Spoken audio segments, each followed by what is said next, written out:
Theresa May was Prime Minister from July 13, 2016 to July 24, 2019. She served as Home Secretary from May 2010 until July 2016. She was elected Conservative MP for Maidenhead in May 1997. Theresa had a varied education, spanning both the state and private sectors and attending both grammar school and comprehensive school. She studied geography at St. Hugh's College, Oxford University. Theresa has been involved in politics at all levels for many years, beginning by stuffing envelopes at her local Conservative association before going on to be a councillor in the London Borough of Merton from 1986 to 1994.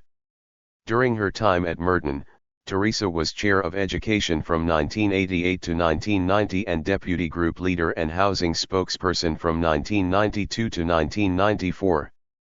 Theresa was elected MP for Maidenhead in May 1997, after which she held several shadow positions, including Shadow Secretary of State for Education and Employment 1999 to 2001. Shadow Secretary of State for Transport, Local Government and the Regions 2001 to 2002. Shadow Secretary of State for the Family 2004 to 2005. Shadow Secretary of State for Culture, Media and Sport 2005. Shadow Leader of the House of Commons 2005 to 2009. Parliamentary Under-Secretary of State for Women and Equalities 2010 to 2012. When Cameron became Prime Minister in 2010, May was named Secretary of State for the Home Department. As the longest-serving Home Secretary in over a century, May advocated limiting immigration and was critical of the police. In 2016 she stood with Cameron in opposing Brexit, British withdrawal from the European Union. When Cameron announced his imminent resignation after voters chose to depart the EU in the national referendum in June, it appeared likely that the Leave campaign's chief spokesman, Boris Johnson, would become the new Conservative leader. After the loss of some key supporters, however, Johnson pulled out of the race. May entered a pool of 4 other candidates and survived winnowing votes by parliamentary Conservatives to emerge with Energy Minister Andrea Leadsom as the final candidates, to be voted upon by General Party members by September 9. Almost before that process could begin, Leadsom withdrew her candidacy in response to a controversy surrounding comments she had made about motherhood as a qualification for leadership.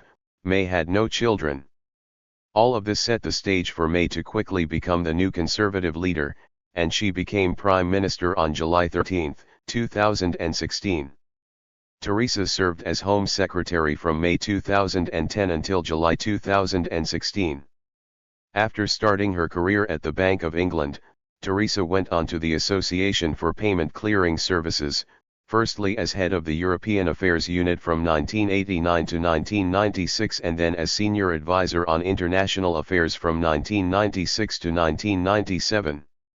Theresa May served as Britain's Prime Minister from July 2016 to July 2019, making her the first female to hold the role since Margaret Thatcher. Following the resignation of David Cameron, Theresa May became Britain's first female Prime Minister since Margaret Thatcher and the first tasked to lead the country out of the European Union after its historic Brexit referendum, which was held in June 2016. She held the post until stepping down in July 2019.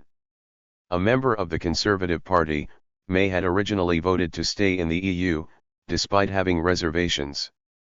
Previously, she was appointed Home Secretary in 2010 and was elected MP, Member of Parliament, of Maidenhead in 1997.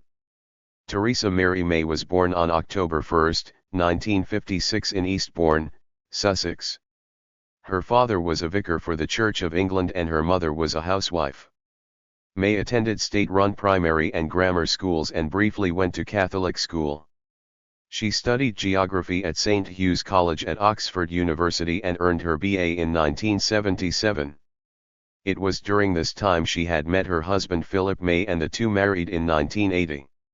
In 2002, May was appointed as the first female chairman of the Conservative Party and was famously quoted as saying it must no longer be known as the Nasty Party.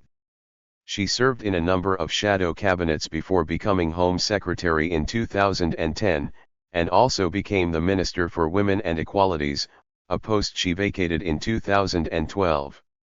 As the longest-serving Home Secretary in 6 decades, she was known for her work on police reform and pursuing stricter drug and immigration policies. Brexit and PM candidacy.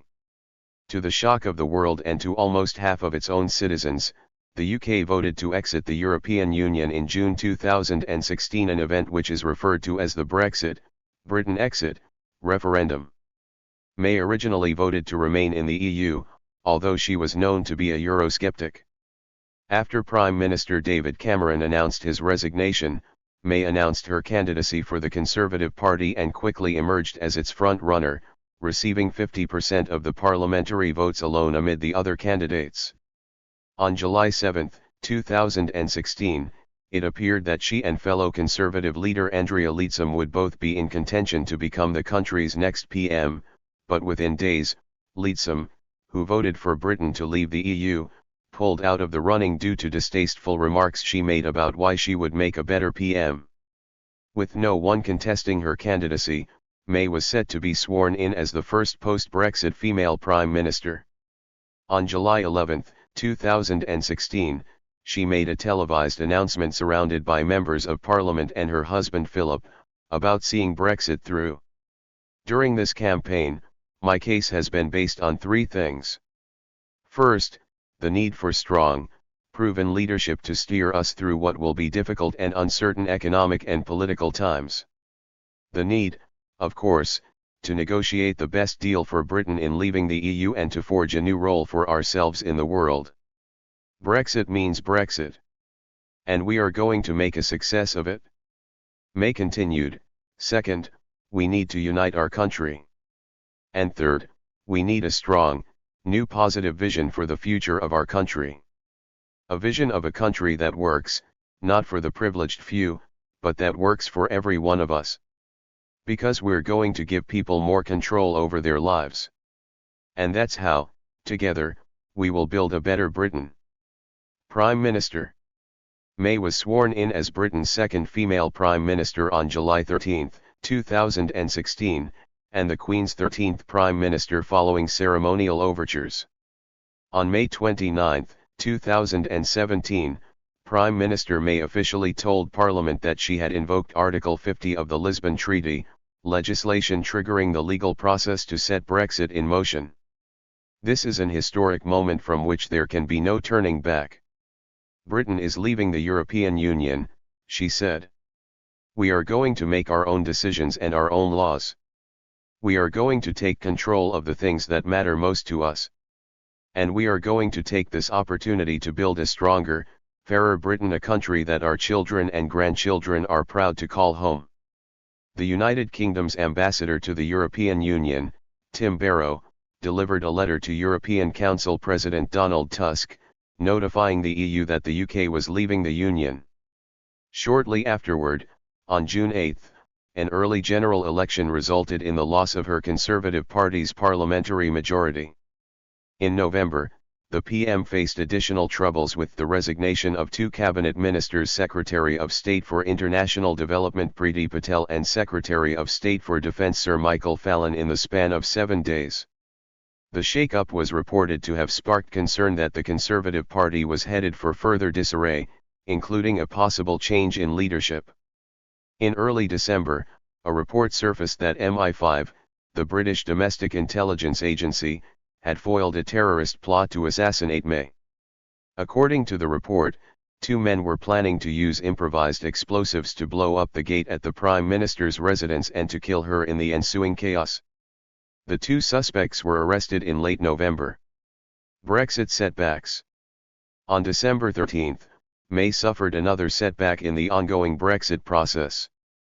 After requesting maximum leeway to negotiate with EU leaders over terms of departure, Parliament rejected her request by voting that any final deal to withdraw be submitted via legislation. As a result, the Prime Minister was viewed to have diminished leverage heading into her discussions with the EU. Having previously butted heads with Donald Trump, May sought to present a more unified front with the American president when the two met at the World Economic Forum in Davos, Switzerland, in January 2018. Following Trump's praise of their great relationship, May cited the importance of maintaining a strong alliance. "We face the same challenges across the world, and as you say, we're willing to go and to defeat those challenges and meet them," she said.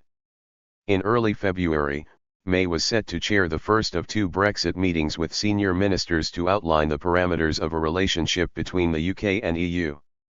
With businesses applying pressure on the government to provide a clear strategy, the cabinet aimed to hash out differences on whether to go for a clean separation and strike new trade deals, or to retain close access to the single market. By March, the PM had backed off on some of her Brexit demands, as the two sides outlined a provisional agreement in which the UK would retain the benefits of the single market and customs union, with Northern Ireland remaining under EU law to avoid a hard border with the Republic of Ireland. The provisional agreement was to end on December 31, 2020. In June, Downing Street published detailed plans for a temporary customs arrangement that would align the UK with the EU customs union for 1 year should both sides fail to reach a customs agreement by the end of 2020.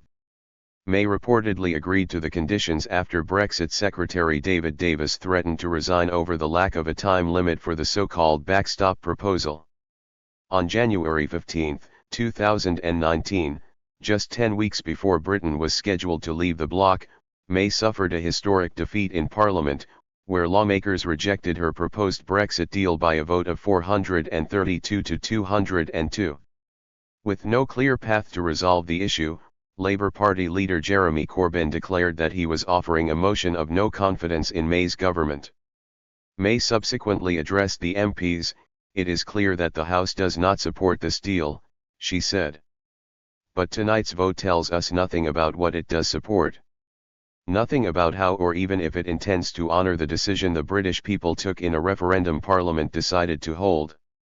If the House confirms its confidence in this government, I will then hold meetings with my colleagues, our confidence and supply partner the DUP and senior parliamentarians from across the House to identify what would be required to secure the backing of the House," she continued. "The government will approach these meetings in a constructive spirit, but given the urgent need to make progress, we must focus on ideas that are genuinely negotiable and have sufficient support in this House." Following more setbacks in Parliament, May in late March reportedly said she would resign if her withdrawal plan received the approval of lawmakers. However, the offer wasn't enough to garner the necessary support in a third vote for the agreement, adding more uncertainty to the already chaotic proceedings. On May 24, 2019, May announced she was resigning as Prime Minister and leader of the Conservative Party. The news came shortly after the unveiling of her latest contested Brexit plan, which included an offer to vote on a second referendum. Noting her failure to bridge the differences across Parliament and within her own party, she said, "I believe it was right to persevere, even when the odds against success seemed high. But it is now clear to me that it is in the best interests of the country for a new Prime Minister to lead that effort. I will shortly leave the job that it has been the honor of my life to hold, the second female Prime Minister, but certainly not the last," she added. "I do so with no ill will, but with enormous and enduring gratitude to have had the opportunity to serve the country I love." May formally stepped down from her post on July 24, 2019, giving way to new Prime Minister Boris Johnson. May has been married to her financier husband, Philip May, since 1980. The couple has spoken publicly about their inability to have children due to May's health issues. In 2012, May was diagnosed with type 1 diabetes. Outside of political life, May has a reputation for her style and fondness for shoes. She reportedly wore leopard print heels when she made her nasty party speech in 2002. May is an Anglican and worships regularly. She has stated that her faith is part of me. It is part of who I am and therefore how I approach things. Thank you for watching this video.